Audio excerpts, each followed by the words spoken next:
One of the signature features that distinguishes a naturalistic artlang from other types of conlang is the demand for irregularity. A word is considered irregular if it doesn't fit the pattern of inflection one would expect it to.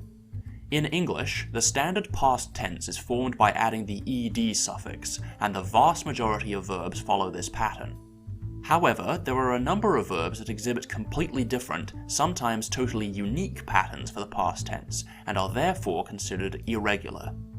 All natural languages are irregular to some extent, and therefore so should a naturalistic conlang. One easy way this can be done is by completely arbitrarily choosing a word and making up an irregular pattern for it. While this does work, at least on a superficial level, without an understanding of how the irregularity comes about, it can look very forced and shallow under scrutiny.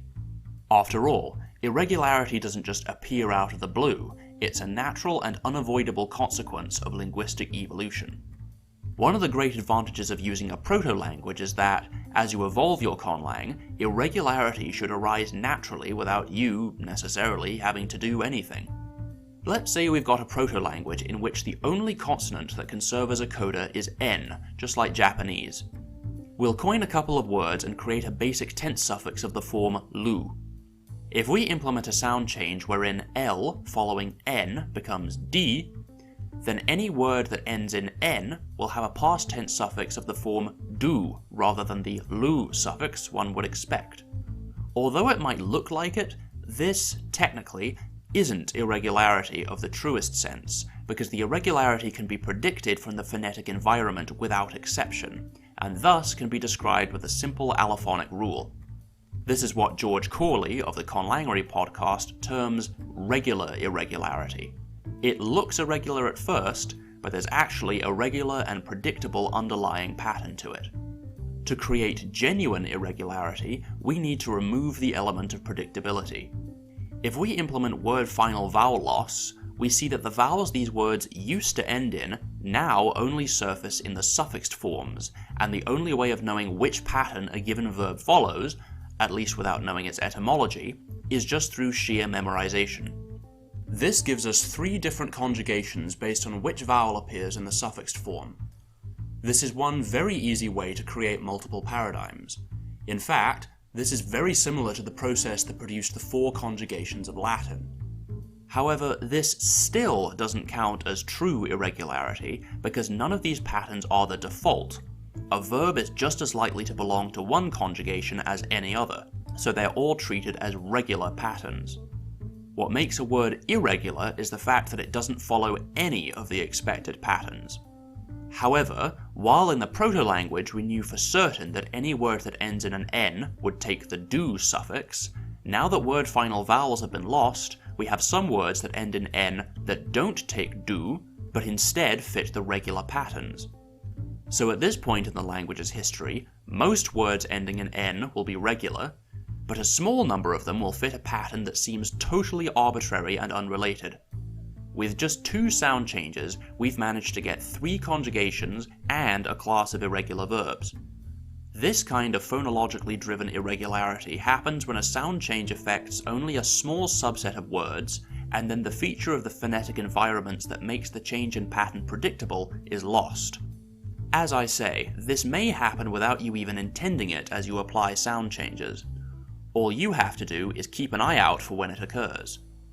But this is only one method of generating irregularity, and it's far from the full story.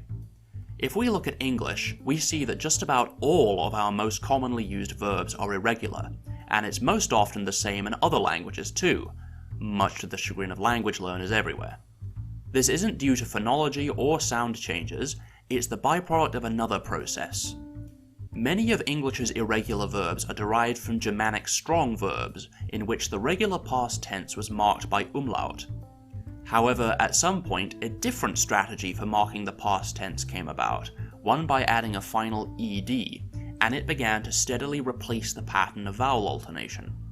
Those verbs that retain the vowel alternation today comprise the verbs that were used often enough to resist the change, and even though they were once considered regular, the relative rarity of their occurrence in the modern language means they have now become irregular. This is an extremely common way for irregularity to manifest. When a new grammatical construction arises, it may spread and replace the old system, becoming the new regular pattern. However, in especially common words, the speakers may be so used to using the old forms that the new forms never become associated with them, and consequently, they become viewed as irregular. But there's another factor that contributes to frequently used words becoming irregular. Common words often simplify independently of sound changes due to the fact that they're used so often. In Middle English, the verb make was completely regular, having a past tense formed with the ed suffix. But people ended up using the word so frequently, it reduced from maked to made.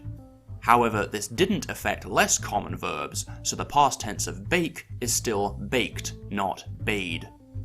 The key takeaway here is that there is a very strong correlation between a word's frequency of use and the likelihood of it being irregular. Beyond the typical collection of common words, the most likely candidates for irregularity are auxiliary verbs and, perhaps the most cross-linguistically irregular verb on earth, to be. If we look at the conjugation of to be in English, we can see that it's by far the most irregular verb, and it's normally the same way in other languages. In the case of English, to be actually has the most forms of any verb, as a result of a long history that stretches all the way back to Proto-Indo-European, with numerous fossilized forms along the way. But some of the forms that survive to the modern day owe their divergence to another, particularly striking form of irregularity. In English, while our regular past tense is formed by adding ed, many of our irregulars are formed through vowel alternation, like see and saw. But then we have go and went. How did we get from go to went? Well, it turns out this isn't the product of some fiendish sequence of sound changes, nor is it some fossilized conjugation, but rather, originally, go and went were entirely separate words with their own independent conjugations, which later ended up merging, with went being conflated as a past tense form of go. This phenomenon is called suppletion, wherein two unrelated, usually at least partly synonymous words are reanalyzed as being part of the same paradigm. Suppletion doesn't occur very often, but when it does, the split may occur between singular and plural forms of nouns, different tenses, or in number agreement for subjects or objects. This might seem pretty inexplicable, but we can get some insight into how this happens thanks to the ridiculously awesome way that Navajo derives verb meanings. To convey the concept of one person running, Navajo uses a verb root that actually means to bend, plus a reflexive, creating the meaning of to bend or flex oneself, referring to the bending of one's legs. Whereas for two people running, it uses a root that means to flee, with a reciprocal, which here means to chase each other. These two entirely unrelated verb roots are being used to communicate the same concept, the only difference being the number of subjects. You can very easily see how this sort of metaphorical extension could ultimately lead to suppletion. Suppletion tends to occur most frequently in non-specific or otherwise semantically weak words, especially words for which many synonyms exist, with the prime candidate, once again, being to be. In which case, past tense forms may come from independent words that mean to stay, remain, or to live, while future forms can evolve from to become or to grow. This suppletion, combined with simplification from overuse, as well as preservation of defunct conjugations, on top of any phonological shenanigans, results in a really irregular pattern. If any word in your conlang is going to be irregular, it's going to be to be. So don't be afraid to use all of these processes to make it as irregular as you please. So in summary, to generate irregularity in a naturalistic conlang, allow any old words that survive from the proto-language to maintain inflections that have since been lost in other words, simplify particularly common words independently of any sound changes, especially those that occur as part of grammatical constructions, combine semantically weak and synonymous words through suppletion, and keep track of any phonological irregularities that arise along the way as you implement sound changes.